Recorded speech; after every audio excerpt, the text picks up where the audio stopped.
I'm Buddy Fry, and this is a big LGBTQ story for today. Let's queer up the USA view. It took just 9 days for the libs of TikTok to be banned by Bluesky. Bluesky, the progressive microblogging platform, has banned the controversial Libs of TikTok account just 9 days after its arrival. The account, run by Haya Rychik, has been linked to harassment of LGBTQ individuals, educators, and medical professionals.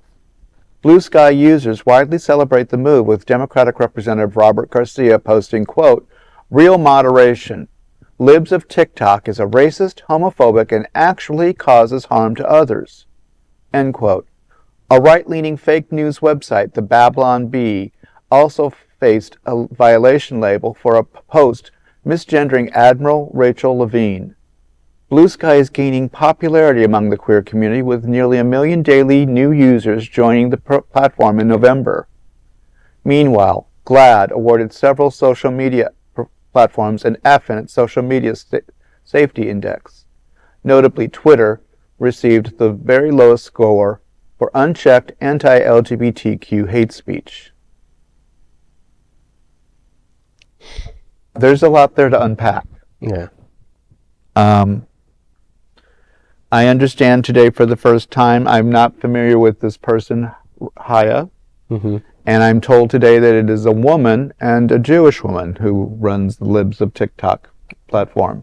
So I am stunned to know that a woman who is proud of her religion, like Judaism, is leading the charge for discrimination, considering the world we live in, when women and anyone other than a Christian nationalist seems to have any value in our community or in our country. So I'm kind of stunned that somebody of this background would be responsible for such hate. It's I've seen some of the posts in the past, and we've covered it right here on this show as well. It's just disgusting. Some of her ex or quote unquote Twitter posts that she's posted, and just some of the things that she's said and claimed and alleged, just very vile towards our community. I'm glad that Bluesky has taken a stance. I mean, I'm a free speech guy, but we stop at hate, right? We stop at where people are blatantly offending, attacking communities, sending out misinformation that puts us at harm. Puts us at risk as a community, and she's done that constantly. It's been amazing for the last 10 years that Donald Trump has been on the worldwide stage. It's become more and more difficult, and it amazes me because I constantly am talking to family and friends who are Trump supporters. I said, you can't scream fire in a crowded theater. Why the bleep are you screaming this other language? Right. It's not your right. Your right is not to be as hateful as you want to be. That's right. If you are that misinformed, then the public education, and if you went to private school, your private education failed you. This is not who we are. That's right. We're being manipulated and divided and conquered politically. Yeah. No, it's amazing, and I don't know if you're on Twitter or X. I'm not really on it anymore. I only look at it for certain content. No. However, I constantly see and hear about individuals who criticize Trump or Elon Musk, for instance, get banned or get kicked off. And so it's just a very interesting society that we live in. The fact that platform has controlled the messaging, has put out fake news, has really prompted fake news and promoted it. And so when I see Bluesky, a more liberal, listen, hey, it's left-wing. I'm all for it. The fact that they're moderating the site and making sure that there's no hate speech, I don't think that they're going as far as to say, we're going to kick people off if they criticize the left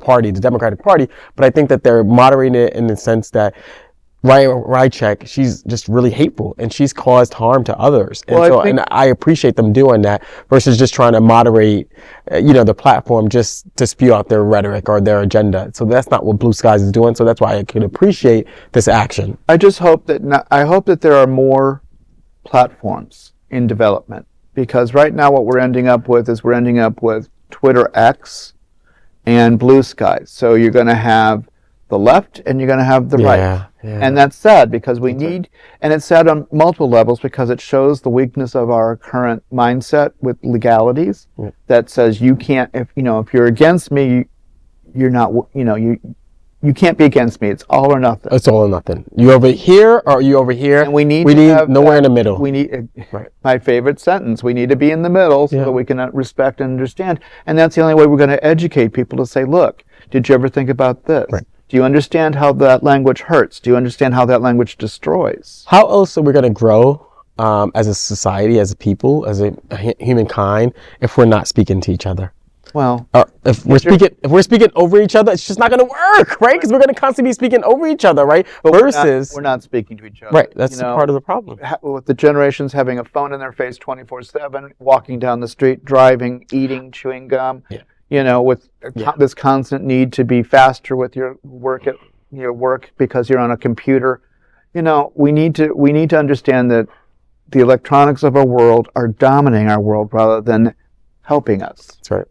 We need to separate from that. And I never thought I'd sound like my grandparents. Listen, I'm with you. I'm not really on. The reality is there. No, I'm with you. I think people are going to criticize me for saying this. I mean, I think for the good that social media does, because there's some economic benefits to people who have made a lot of money off social media. There's the connection to a family that might not be a family of friends and loved ones who might not be close to you. I think it's done some destruction as well, It's Andy Warhol, and a lot of you may not know who that is, so please look him up. Andy Warhol made the statement, everyone's going to have 15 minutes of fame. That's right. And TikTok has made that a reality because some hick in Alabama dancing with no shirt on suddenly has 4 million views. That's right. What the hell does that have to do with my life? Not a nothing. damn thing. Nothing at all. He's pretty, and everybody wants to look at those abs. That's it.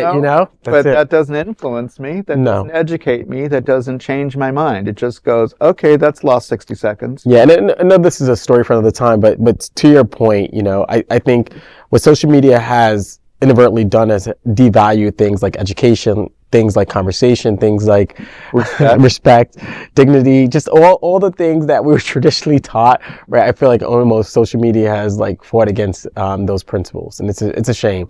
I have completely reduced my social media footprint. I used to be on what was called Twitter back in the day, because I was a professor and I used to comment, I used to do political consulting, so I used to do that back in the day, but I'm not really on it. Like I said, there's certain content I like on X, but I'm not on it that often. I'm barely on Facebook and Instagram as well, and the rest of them I'm not on because I can't understand them. 30 years ago, it was everyone had to have a car phone. Then it became everyone had to have a cell phone. Now everyone's got to, all these the glasses with the phones. Mm-hmm. Technology is not always our friend. We have to pick and choose it to our benefit. Yeah. And I think this story proves it because now we have somebody making ridiculous statements that are hurting people and damaging people. They really are. And again, on this show, we've covered it, and just her comments are just very detrimental. And there's just some of the attacks that she has had. It's a shame, to your point, that somebody with her demographic profile is this hateful. And maybe that's why she is hateful, because she's had a lot of people abuse her. Who knows? Maybe she needs therapy. Maybe she needs therapy. Maybe she hates herself. Maybe she just needs to quit. That's it. You heard it here. That is a big LGBTQ story for today. There is no other queer nonprofit media platform like this in the entire world. Support our LGBTQ stories by subscribing and sharing Queer News Tonight.